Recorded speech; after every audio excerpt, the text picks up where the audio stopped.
Welcome to Digital Heroics. I'm Kustos. The first class I'd like to take a look at happens to be the only class that is returning both name and appearance to Diablo III from the prior game, the Barbarian. While Blizzard initially intended this to be the very same Barbarian who fought against the Primevals in Diablo II, that proved difficult to accomplish. While it is a bit disappointing, all is not lost. This Barbarian may not be the one of legend that crushed Baal underfoot, yet he still brings the spirit of the nomadic tribes with him, as well as a relentless tide of fury-driven abilities, an inhuman amount of raw strength, and a savage tenacity that is rivaled by none. Let's see what he can do. We'll start by addressing the obvious: Fury. Fury is a new resource all barbarians will utilize to execute their awe-inspiring, bone-crushing attacks.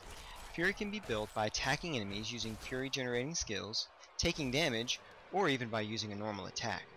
Fury will remain at its earned level for up to 10 seconds without any type of damage given or received. After that point, it begins to dwindle at a rate of 2 Fury per second.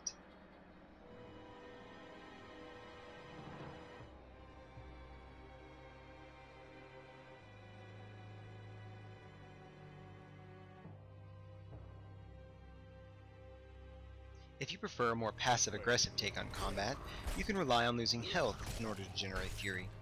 At level 13, which is the max beta level, the Barbarian must lose at least 9 health in 1 second to generate 1 Fury.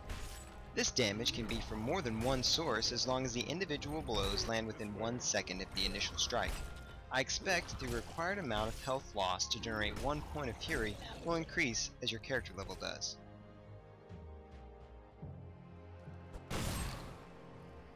The primary Fury-generating abilities are Bash, Cleave, and Frenzy.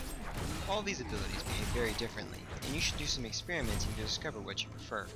While there are other abilities that are capable of generating Fury, you will quickly realize that the necessity of utilizing one or more of these. What sets them apart from other Fury-generating abilities is the fact that they lack a cooldown. That means that you are allowed to use them as often as you like without having to wait, and thus hasten your Fury building. While you are able to throw a good old-fashioned punch in order to generate Fury at a rate of 4 per attack, I can't say I would recommend it, as it will occupy one of your precious skill slots and is unmodifiable by the use of runes.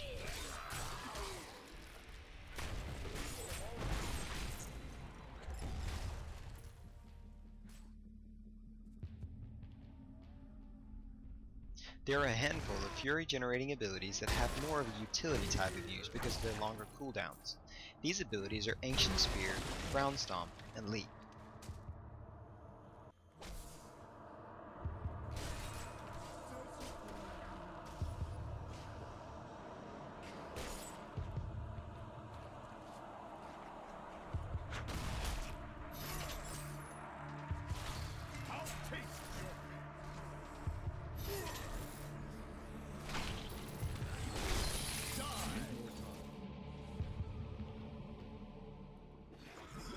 At this point, you might be asking yourself, okay, so now he's really angry.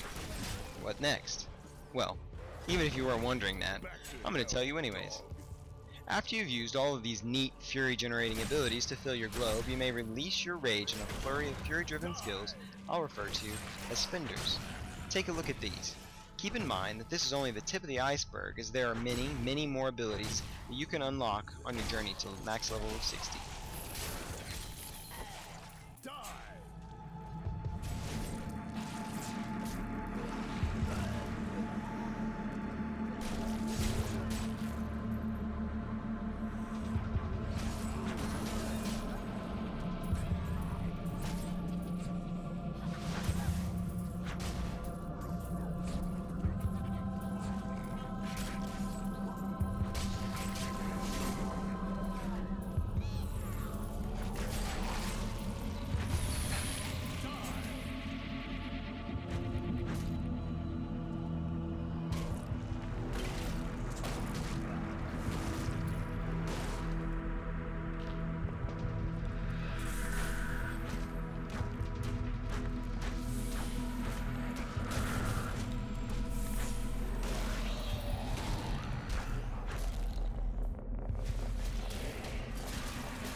I cannot express how happy I am that the combat system has evolved in this way. In the old system, you were forced into either spamming potions to gain enough mana to continue using your abilities, investing heavily into energy to boost the amount of mana you had available, which is typically a poor choice, or had to compensate with your gear. However, that option wasn't available to everyone, certainly not to anyone at all when the game is first released. I, for one, will say that the game feels much better with the new system of generation and spending.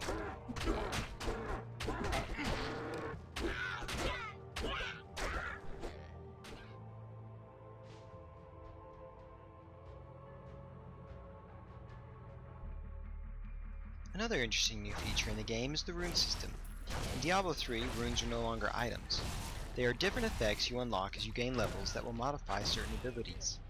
Each skill has 5 runes, or modifications. This opens a door for a load of customization.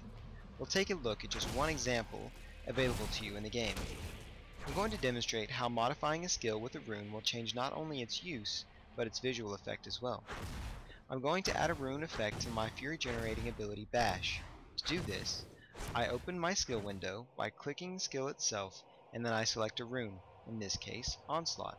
After a cooldown of 10 seconds, I will be free to use the ability and its new effect.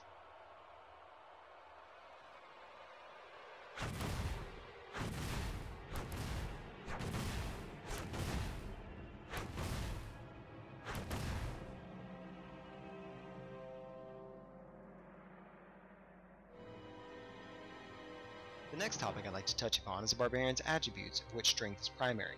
While the idea behind the stat itself remains much the same as it was in Diablo II, there are some differences I'd like to talk about. The first being is that instead of giving you a flat damage boost per point invested, you now receive an increase to all damage by X%, where X is your strength stat, plus any modifiers.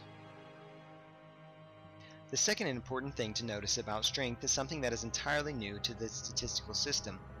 Strength will boost your damage reduction as well by increasing your armor. In the current build, 1 point of strength will give you 1 armor. As the Barbarian gains experience and new levels, he will gain attribute points at a rate of 3 strength, 1 dexterity, 1 intelligence, and 2 vitality per level. While the other attributes may not give as direct a boost to combat prowess, I feel that they are individually important to the survival of our axe-grinding friend. Dexterity will allow the Barbarian to completely avoid taking damage from incoming attacks via the dodge statistic. Dodge increases at a rate of 10 to 1. That means that for every 10 points of dexterity, you will gain 1% of dodge. Intelligence, while not the Barbarian's strong suit, will allow him to build resistances to the different damage types in the game at a rate of 10 to 1. This means 10 points of intelligence will yield 1 resistance. We have no way of knowing at this point if stacking intelligence is a worthy pursuit because we cannot tell how important resistances will be. If it turns out to be anything like Diablo II, resistances will be absolutely vital. If I were to speculate, I would assume that as you venture into higher difficulty levels like Hell and Nightmare, your resistances to all damage types will be lowered automatically. At least they were in Diablo II. That's right, and if your resistances fell below 0%, you could actually receive bonus damage depending on how low your resistances were. At Hell difficulty in Lord of Destruction expansion pack, that was up to a whopping 100%. What this means is, in order to avoid taking up to 2 times the damage from a given source, you must constantly be on the lookout for gear that will provide you these resistances in order to prevent your character from taking amplified damage. More interestingly, physical damage is included in the list of resistances.